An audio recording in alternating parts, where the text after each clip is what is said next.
The machine you're looking at right now can apply up to 600 metric tons of downward force, and it's used for stamping out side panels for cases. Pretty crazy. And this thing is easily 20 feet tall. I didn't measure it. Easily 20 feet tall. Does 600 tons of downward force for stamping out metal, and it costs $2 million US. This was just part of the NZXT factory tour that we recently took in China. Before getting to that, all of this Computex coverage is brought to you by MSI's new X99 motherboards ready for Broadwell E, including the X99A Gaming Pro Carbon. As many of you know, we already visited Inwin in their Taiwan or Taoyuan, Taiwan facilities. We hopped over from the Taipei area to Shenzhen and then drove from there to Dongguan, which is where NZXT's factory is, and I'm sure I'm pronouncing these things terribly. So the factory was pretty darn cool. It was built in 2000. It's got about 1,200 full-time employees, and this is largely dominated by NZXT and their production team for cases and whatever else they may be making, but it's basically all cases at this specific facility.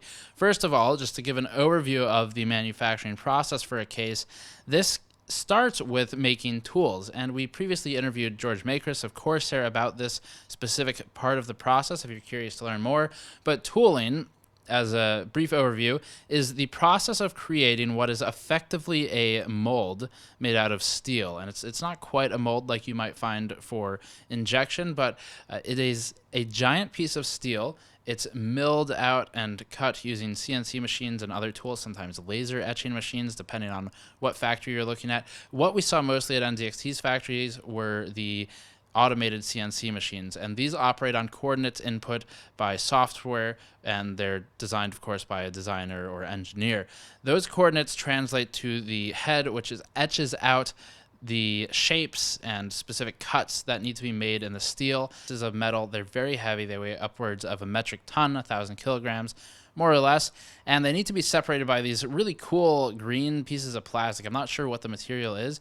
It feels kind of like a fancier ABS, but it looks like ballistics gel. It is not. So this is a green piece of plastic they cut out using another machine, and they stack these between the tools to ensure that they don't damage one another just because of how monstrously heavy the tools are. For perspective on where the tools are used, the H440 power supply shroud alone requires 6 independent tools just to make that little bowed out cover that hides the power supply with a piece of steel. So that is 6 tools independently, and shows how quickly they can stack up to be 60, 70, or 100 plus.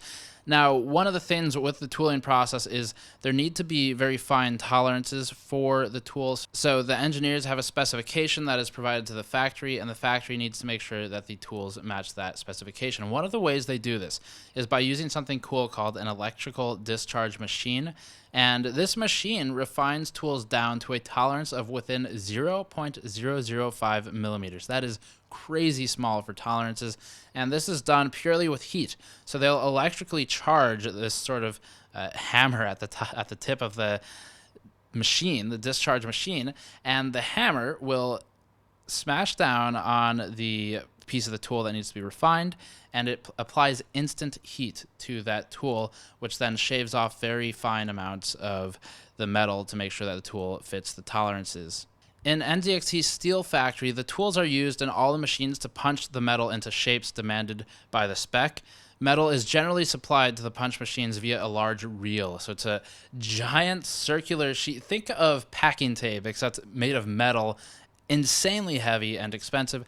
This is mounted to these machines, and it unwinds over the period of making the different panels and pieces of the case. So as this unwinds, it is fed into rollers and eventually meets the stamping machines. The stamping machines slam down into the metal and cut out the shape that is demanded, and some of these machines are gargantuan in size. As you saw at the beginning of the video, the 20-foot tall SAG 600 can apply 600 metric tons of downward force to the material, and these previously worked on the Source 210 side panel, so they weren't working on that today, and the machine, again, is $2 million USD. The next step of this process is quality control, and this happens toward the end of the stamping line. So the panels and pieces of the case are fed down to the line all the way to the end of the factory, and the technicians at the end of this line use their calipers and other tools to check very fine measurements of the paneling to make sure it meets the tolerances demanded, again, by the engineers. If the component passes, it is then fed into effectively a giant stamping machine that punches holes for the screws that later get put into the case, or the rivets, or whatever may be needed for pass-throughs for mounting hardware. There's also plastic injection molding, and this happens pretty much in the exact same way as we showed in the Inwin factory tour, but we've got some new information that I didn't have then that I'd like to present here. Injection molding uses pellets of plastic that are fed into a hopper. So you'll see the hopper toward the top of these things. Those contain very small, just tons and tons of pellets of plastic, and these are dropped into an electrical heating element, warmed up, and the output is basically injected into the mold that is provided, where eventually it'll cool down and become the hardened plastic shells that everyone's familiar with, for example, those found on the Phantom cases. And these are then processed by technicians and operators who will go about the routine of packing them or preparing them for inclusion in the assembly line. Eventually, the case reaches the riveting line. For the Phantom 820, and this is still being manufactured, believe it or not, the Phantom 820 requires about 56 people to rivet and assemble, and the line can produce 50 to 60 Phantom 820s per hour. So for perspective, because that's not a useful metric as its own, NZXT's assembly line is able to push about 150 H440s per hour and about 200 S210s per hour. This, for me personally, was very eye-opening as to the cost of a case and what goes into it, because if you've got the choice of producing 50 to 60 Phantom 820s per hour, but you know you can produce 200 S210s per hour, obviously there's a bit of a cost-benefit analysis there. You have to figure out where the cutoff point is, what the MSRP is, things like that.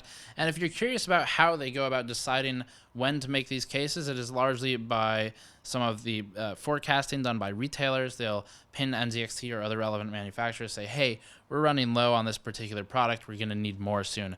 And that is actually a very challenging problem to grasp in terms of logistics, because these products are all, first of all, they have to be made. They have to be shipped by boat. That takes about 3 weeks to the West Coast, 5 weeks to go to Europe. And that means in order to make sure there's never a complete absence of stock, the company, NZXT in this case, has to have a lead time of about 5 weeks on their order just for safety. And then there's, of course, a week or more in customs and processing and things like that. But aside from the logistics, there's also the painting process, and this includes powder coating for NZXT's factory. Powder coating is a bit more eco-friendly than some of the normal painting means, and before getting to powder, all of the panels are fed through water. They are cleaned of dust and other debris that may have collected on the panel while being manufactured and stamped. And one of the cooler things is the air blasting, so they'll blast the panels with compressed air to again push dust off and dry them out from the water. And then there's heating too. So this happens right before the case is fed into the automated powder coating line. They'll be blowtorched by an operator who heats them up. Then the cases are fed into the line. They're completely clean and free of any contaminants. The powder coating machine uses giant nozzles that move up and down vertically on the walls, and these just dump powder paint onto the panels to make sure they are evenly coated. All of the powder that's left over is ventilated out of the chamber and into what is effectively a filter so that the chamber remains clean. And finally, in the painting process, this is all done as the case is mostly riveted together at this point. So that means there are some spaces on the case that may be missed by the machines. And in order to account for that, technicians will manually check and apply paint where there is a lack of presence of that paint.